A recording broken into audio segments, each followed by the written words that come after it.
You remember that conversation we had at a restaurant maybe 4 or 5 years ago when I was first thinking about becoming a speaker and I wanted to get some insight from you about it? Because it was really that conversation that was the turning point for me, made me think I could actually do this. Just because you were so supportive and insightful and encouraging. And it really is what got me started. And I know that this has been true for a lot of people, helping people get started, helping people carry on. That has been what you do all these years. So I really admire you for your boundless, generous, cheerful, courageous help for everybody. So I don't see you very much, but I wish I did. And I hope I see you again soon. Bye.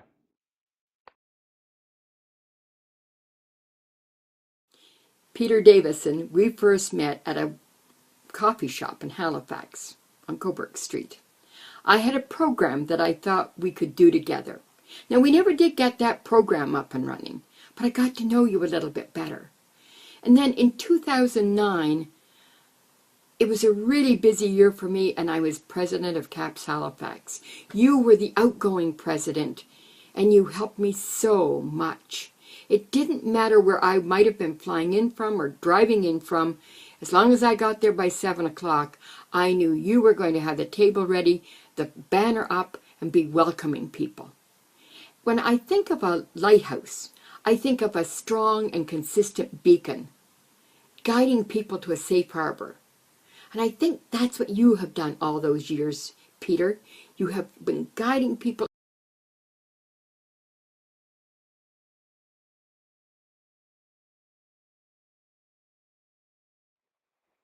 So great to be able to give a tribute to Peter Davison, a wonderful colleague of mine who I've really enjoyed knowing and being with. I've enjoyed so many special aspects of our collegial relationship, co-facilitating a fantastic workshop, laughing and creating together, and always learning so much from this wonderful man who lives life so fully.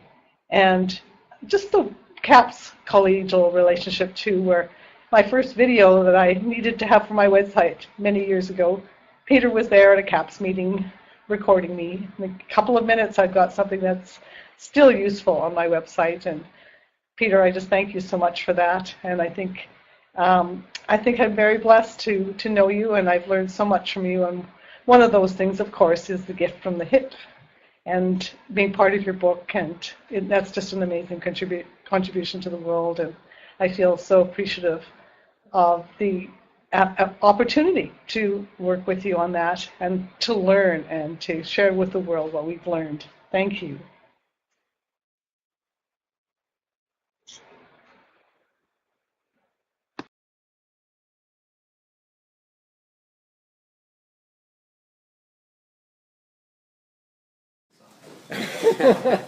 Well, here we are. Peter, this one's for you. I've been reminiscing a little bit over the last couple of days as we work up towards your award, and I guess one of the things that jumps out at me was the early stages of our NLAPS, our Speakers Association here in Newfoundland, and how much of a significant role that you played in that. And I don't know if you really realize the timing, but that was 2006, and my earliest entry is like May of 2006, which was our planning year. And you really truly mentored us through that period, not just through presentations to the group, but through coaching and consultation with the leadership team, and that was very instrumental in getting us up and started. You also provided us with the linkage to CAPS, which we adopted as a framework, which served us well for 5 years. So for all of that, I really want to say thank you so much from the bottom of my heart. Good luck. Hey, Peter.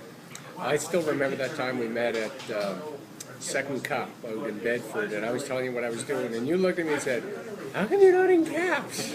And yeah, I just got to thank you so much for gently challenging me and then encouraging me with generosity. Just your remarks and your encouragement. I wouldn't be in this coffee shop with Joel today. I wouldn't even know Joel, and I would know him for you. So thank you very much for everything you've done to me and for speaking in Atlantic Canada, and I know beyond. Thanks, Peter.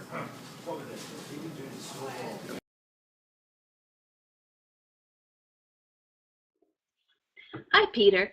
I was thinking about when we first met, and it was when I was organizing the conference for Nexus, and someone had told me that I should talk to you, that you'd be a really great speaker to speak at this HR Emotional Intelligence Conference. Well, we met at a little Greek restaurant in Halifax, and I can remember the very first thing that I thought of was, man, that guy's gorgeous. And then I remember having the conversation. You had just gotten back from Tibet, and you told me that they had nicknamed you George Mooney because you might have looked like George Clooney, but it seems to me that you were mooning people on the side of the mountain.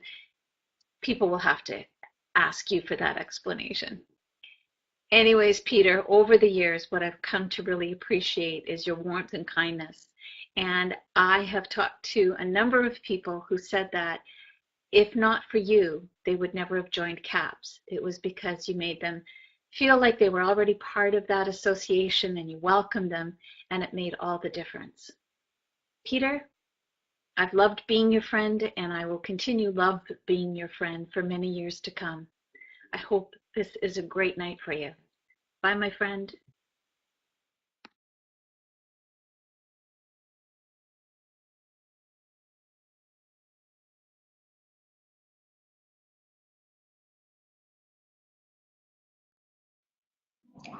I was thinking, Peter, that something that makes this tribute extra delightful is that consistent contribution often goes unnoticed and unrecognized.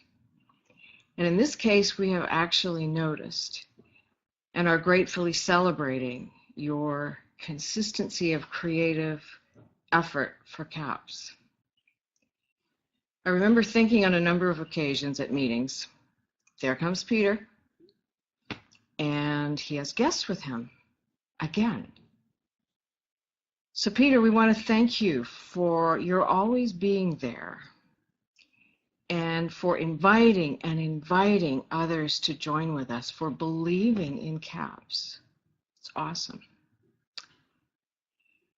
You once said that sometimes it was hard for you to make decisions, and we all know that feeling.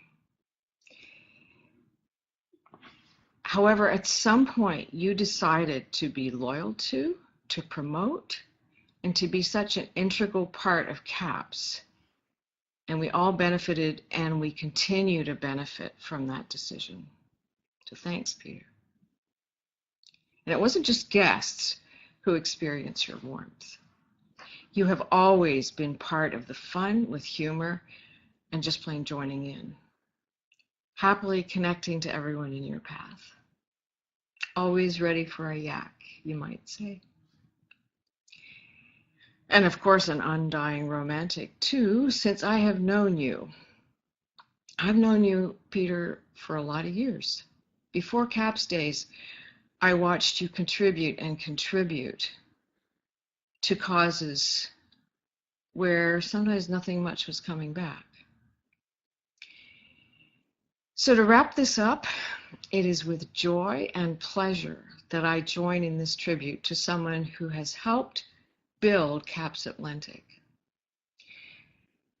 Through years of attending and promoting the organization. Someone who it's a pleasure to know, a delight, and who we wish much happiness with family and friends through the coming years. See you around, Peter. When you get in this crazy business of speaking, they say that if you can have a great influence on people, that you've really accomplished something. And I can certainly say that Peter number one, as he likes to say, has had a great influence on me. And there's a couple things that come to mind when I think of the influence that Peter's had on me. First at work, from a speaking perspective, if you had never convinced me to go to Sunnyside Mall and have that cup of coffee and got me into CAPS, I certainly wouldn't be able to do what I do today. So I thank you for that, because you were the one who tugged on my arm and said, let's go. And through that, we became great friends. We were neighbors before, but became friends through that. And the second place where you have such a great influence, Peter, is on my life at home. I watch some of the things that you do with your family, and I admire that. And many times now am busy doing chores, and then I stop and I say, no, I need to go and help the kids with the juice stand, or maybe lie down and watch the clouds or something like that. So you can see that you've definitely had a great influence on me at work and at home. And so I want to thank you for that. But there's one other thing that seems to come to mind, and I don't know where it comes from, but when I'm working and often have the privilege of doing facilitation work, and we get in and start getting people to do things with dots and stuff, and I just have this urge to want to stick the red dot on my nose and start telling people what to do. So I'm not sure where it comes from, but I think somehow deep down that it's got something to do with you. So I want to thank you for that as well, because it makes me unique. Take care. Hi, Peter. I want you to know how much I appreciate knowing you, and your kindness, your strength, your courage, your conviction in what you do and how you work, and fantastic determination. So that I think, as we have seen you cope with the challenges you've had, we see the joy you have in your family and the strength that you show us. It's very inspiring.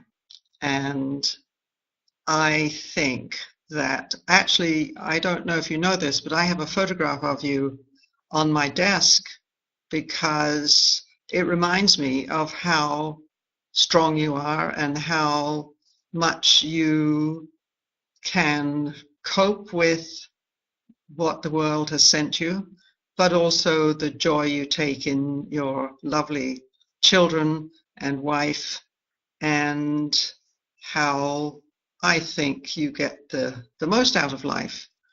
And that's what I appreciate about knowing you. Peter, I'm in beautiful Mexico, but I still remember how you convinced me to join CAPS. You said, Helena, go to a convention. The learning will be like drinking from a fire hydrant. And it was. I found my family, I found my tribe. So thank you for that, Peter. And I know you're leaving CAPS, but you will never, ever not be part of the CAPS family. Take care, my friend.